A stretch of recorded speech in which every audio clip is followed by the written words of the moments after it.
A Escola Infantil Violonchelo Blue en Bertamiráns e a Escola de Idiomas The English Way no Milladoiro patrocinan este programa.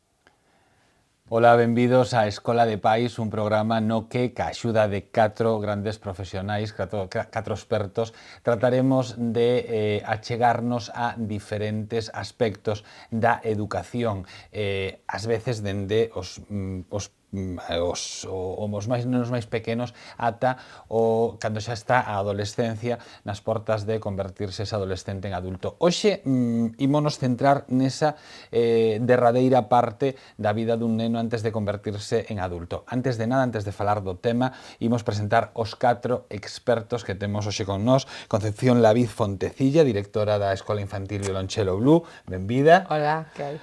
Un habitual do programa, sí. Levamos 3, este é o terceiro, co cal ti levas 3 o meu carón. Sí, sí, e encantada, además. E encantada, eu tamén encantado. Kiko Bouza Beitriu, que eres profesor de Educación Física do IES de Ames e psicólogo. Benvido, Kiko. Muchas gracias. Ti levas 2 de 3. Yo llevo 2 de 3, sí. Igual que leva 2 de 3 José Manuel Suárez Sandomingo, que é pedagogo e presidente de APEGA, que é a Asociación de Pedagogos e Psicopedagogos de Galicia. José Manuel, benvido. Boas tardes. Ti tamén levas 2 de 3, como dicíamos, e 3 de 3, fecha competencia aquí, temos a Yolanda Seoane, que é psicóloga de Psicogaia. Yolanda, benvida tamén. Gracias. Hoxe imos mudar o formato, fora algo que faláramos xa en programas anteriores, imos ter 50 minutos para ocuparnos dun só tema.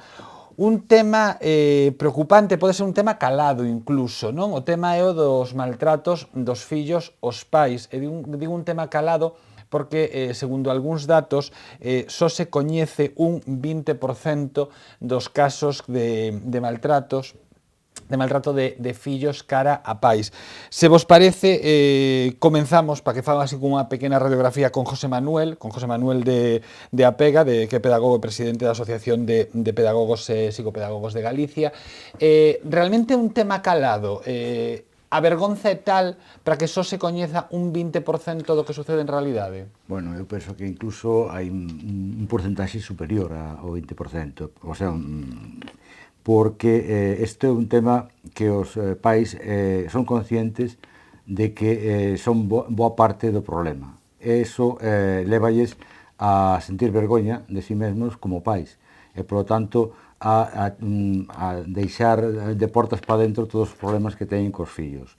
Ti acabas de dicir unha cousa, perdón que te interrumpe, así creo que xa podemos comenzar o debate, xa participando todos. Ti acabas de dicir os pais son parte do problema, e non pode ser, pregunto tamén, que moitos pais non tomen medidas porque o consideran un fracaso, sin ser o mellor parte.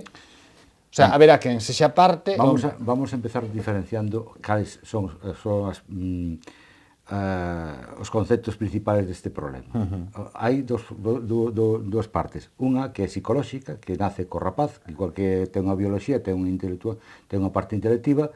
Esa parte intelectiva non se desarrolla correctamente. É o que chamamos un rapaz psicótico, un rapaz que ten problemas de comportamento establecidos pola súa propia naturaleza, non? E logo hai os rapaces que son normales, pero que non desarrollan habilidades porque os pais non llas entregan.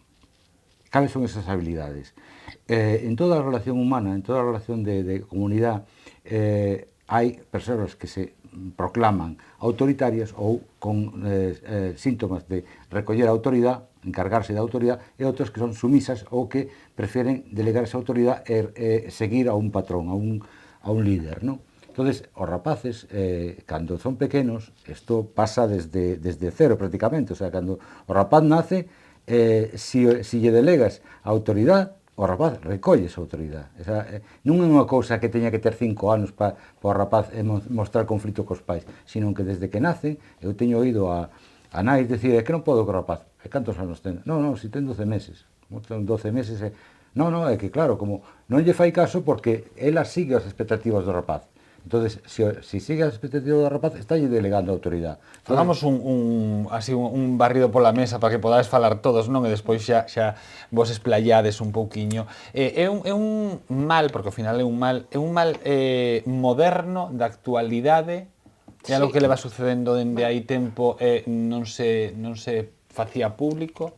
Bien, no, vamos a ver. Hay que distinguir, como él ha dicho bien, por una parte lo que son situaciones psicofísicas de la persona y por otro lado las conductuales. El problema es que últimamente, desde los años 50, 60 y en nuestro país desde la transición, se ha ido a un modelo de permisividad e incluso de situar al niño como el rey de la casa, cuando no tiene que ser el rey sino el príncipe, es decir, al niño se le puede querer mucho, ¿vale? Pero también hay que darle obligaciones, es decir, el niño tiene derechos, pero también tiene obligaciones, y esa parte de las obligaciones es la que de alguna manera hemos perdido, ¿no?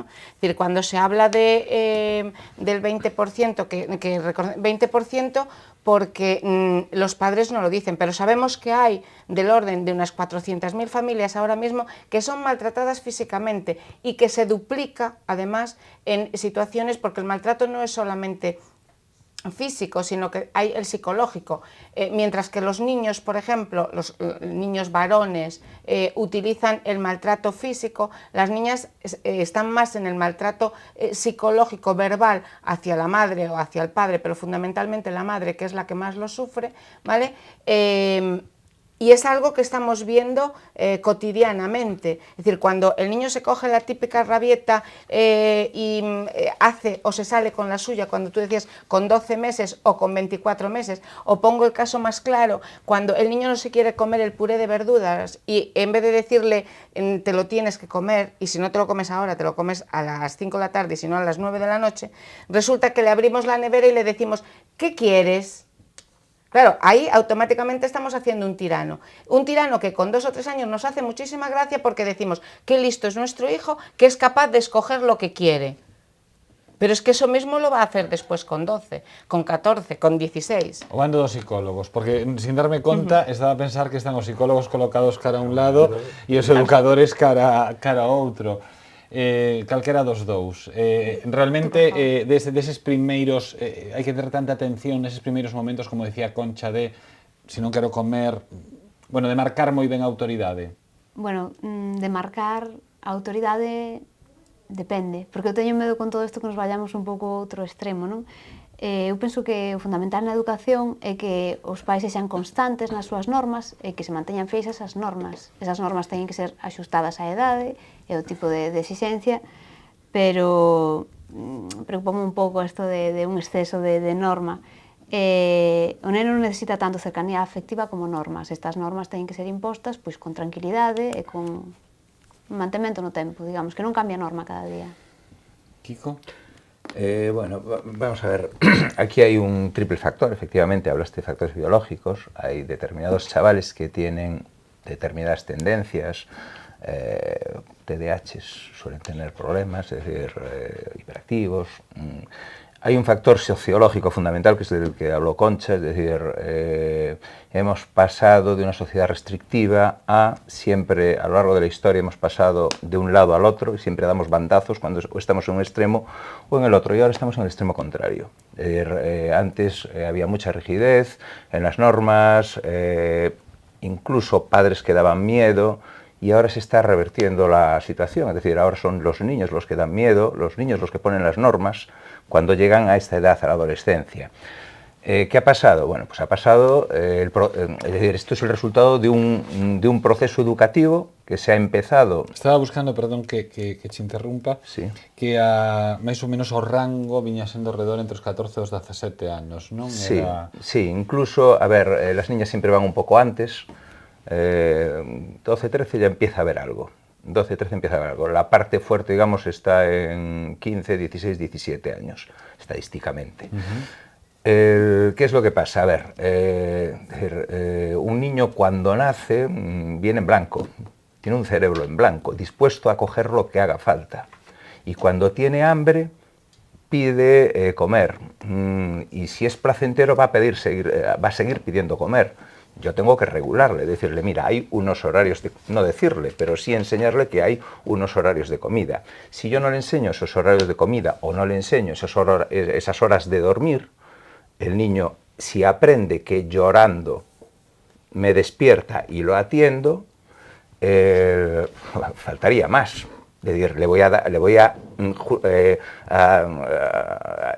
dar un premio por ese tipo de respuesta. Entonces, a ver, esto es fundamental en la base, es decir, desde la base tú vas creando la personalidad. ¿Qué es lo que pasa? Hay un concepto básico a la hora del desarrollo personal y a la hora de la adaptación a la vida e incluso a la hora de conseguir un cierto grado de felicidad en esta vida, que es el aprender a superar frustraciones. Esto es básico, es fundamental. Y la educación, bien dada, debe ser una administración de frustraciones que no sean demasiado intensas porque provocan unos resultados poco convenientes, pero sí tienen que ser las adecuadas. Entonces, el niño quiere comer o quiere saltar a determinada hora, yo tengo que decirle, mira, esta hora no, y esto es una frustración. Este le va a enseñar a colocarlo en su momento, es decir, en el espacio y en el tiempo, cuando puede hacer determinadas cosas.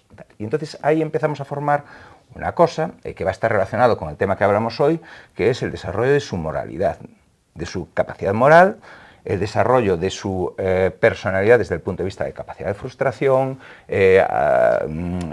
aceptación de normas, aceptación de límites y todas estas historias.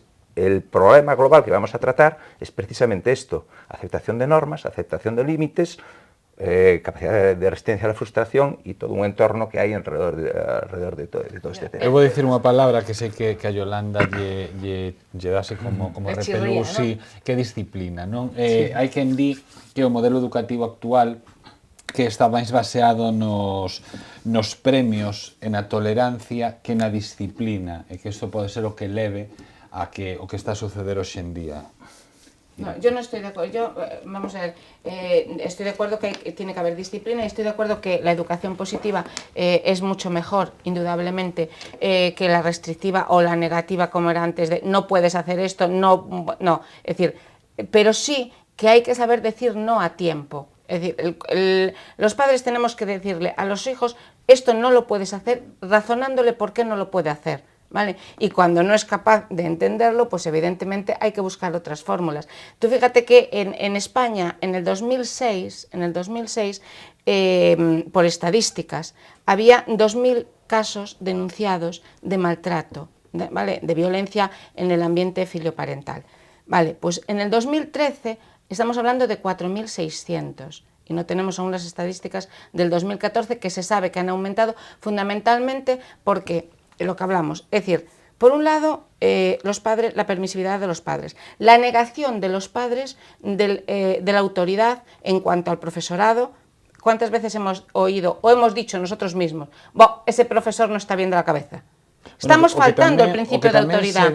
O que tamén se di que moitas veces estes rapaces copian comportamentos que ven na casa, eso que diste. También, por eso, claro, efectivamente, o pouco respeto que o mellor teñen os pais entre los padres o el hecho de que no se pongan de acuerdo ambos los dos progenitores en cómo tratar un mismo tema, eso también, o la propia sociedad que está presentando unos patrones de violencia, tanto en los medios de comunicación. Ahora hai pais véndonos, non? Sí. Porque desto se trata o programa. Claro. Entón preguntarán, vale, está teorizando moi ben, pero que fago? Non? Eu penso que hai algunha ferramenta que fan? Son moi disciplinados, non os son, teñen que dicirlle todo así os profesores, dicirlle... Es que la primera parte del programa se trataba un poco de exponer el problema y después en la segunda parte resolvemos pasar a las segundo. soluciones. Resolvemos el segundo, vale, más vale. O menos, vale. Y más o menos claro. iba el tema... Vale, si non mo se contas, pensaba eso, así. claro, si non mo contas, pero bueno. pero podemos ir Sí. dándolle pílulas, non, ao longo dos... Claro. Mira, vamos a ver, eu teño... Claro, porque deixamos varias cousas en riba da mesa que supoño que algúns estarán pensando, que fago? Disciplina ata onde? Vamos falar da parte primeira, e despois chegaremos á parte segunda. Además, coñecendo as causas, seremos conscientes de por que as consecuencias, non? Eu son o principal autor dunha cousa que en España se chama o teléfono do menor. En Galicia, no 94, creamos o teléfono do menor.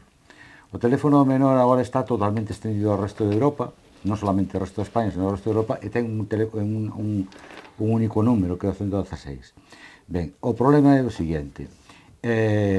No ano 89, o sea, uns anos antes, creouse a Convención de Dereitos do Neno. Cando como decía Bouza, cando salimos dunha dictadura donde todo é restricción, donde todo e chegamos a non saber que facer ahora coa democracia, e nos din los derechos del niño, e nos din hai un teléfono para que o menor denuncie as agresións que se produzan no ambiente familiar. Entonces, que pasa cos adultos? Que recoñecen un montón de mecanismos que os desautorizan, cando que o ámbito familiar sempre foi un ámbito restringido.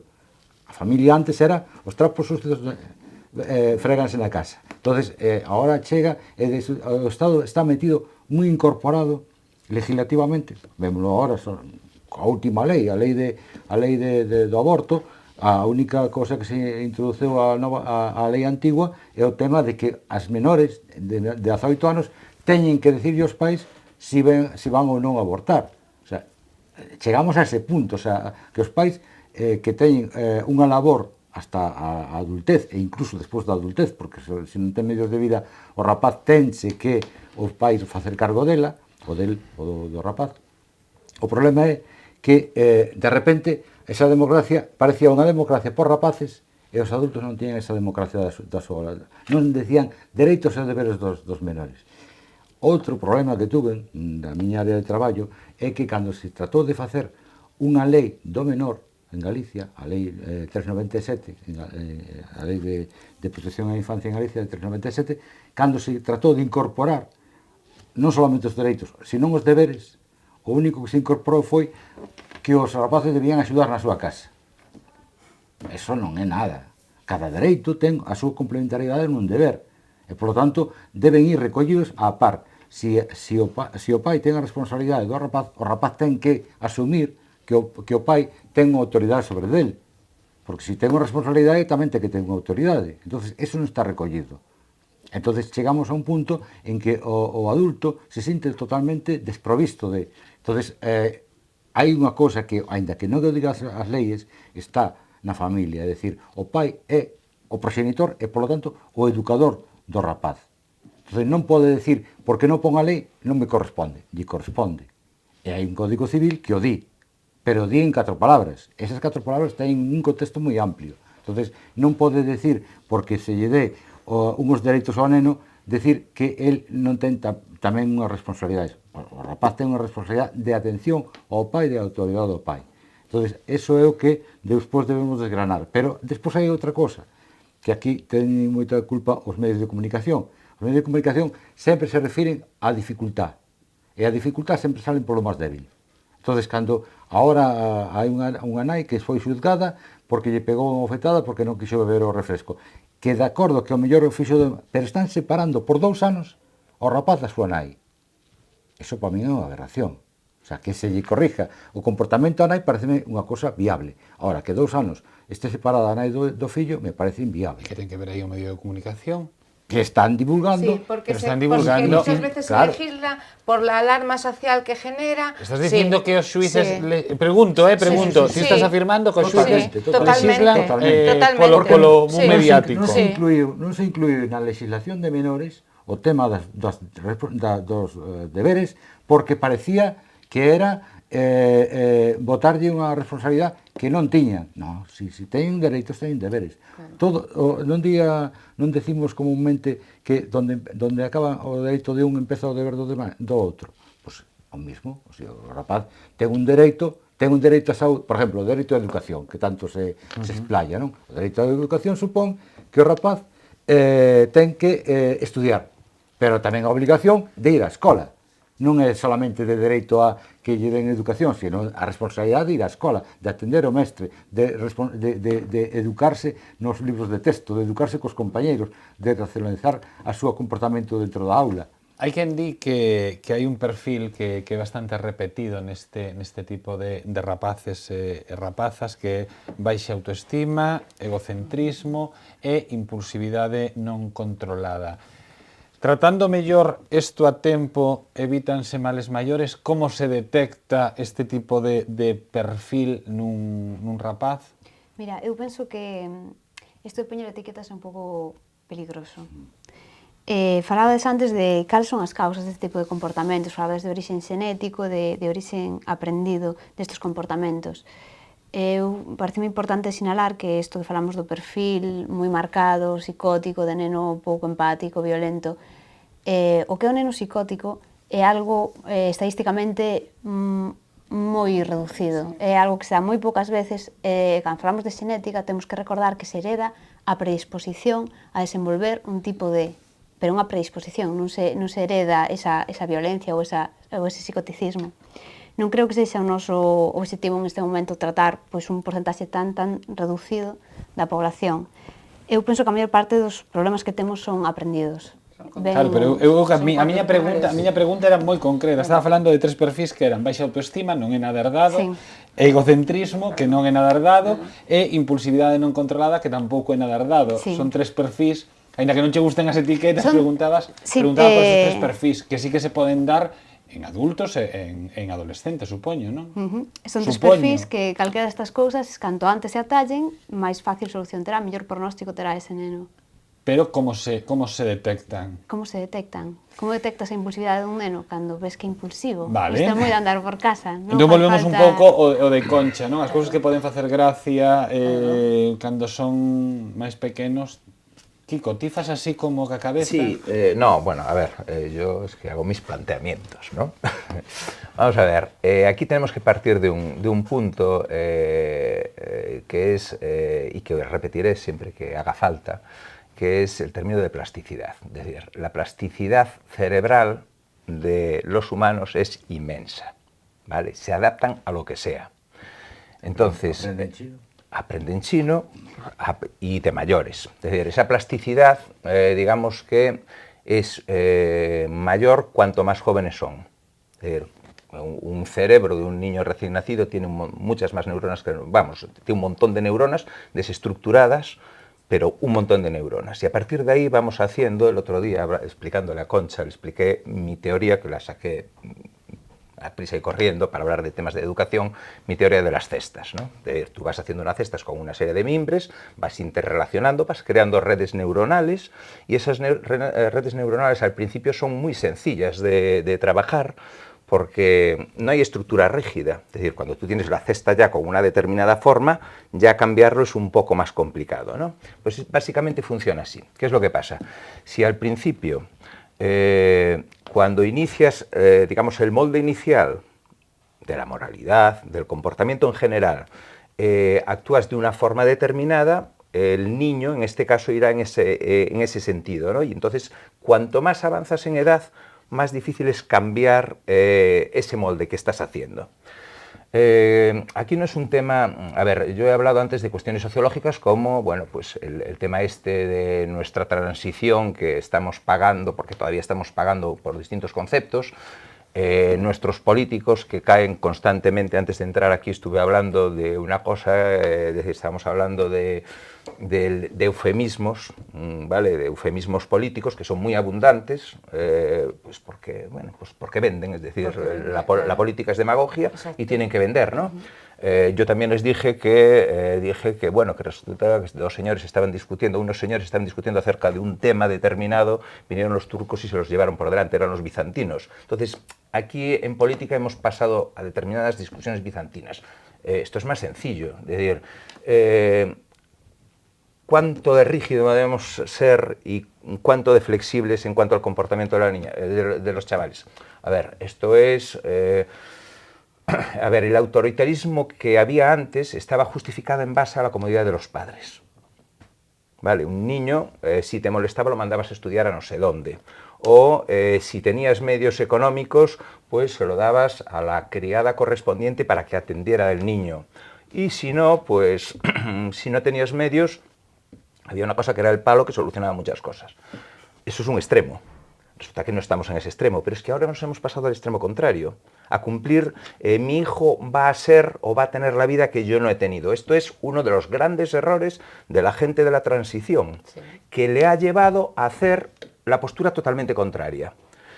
Hay una cosa, saltando los, aunque aún no toca saltar, pero saltando a los adolescentes, que yo trabajo con adolescentes, y es que están muchísimo más cómodos, son más felices y trabajan mejor con límites claros, con normas claras. Yo... Pois nos temos unha norma clara que temos que parar. Esa é a Bien, norma clara pues que temos entonces neste ya. momento. Facemos un pequeno parón nesta mesa que hoxe estase a ocupar dun tema tan preocupante como é o dos malos tratos de fillos cara a pais. Paramos nesta escola de pais unha diña de publicidade e continuamos co programa. A Escola Infantil Violonchelo Blue en Bertamiráns e a Escola de Idiomas The English Way no Milladoiro patrocinan este programa.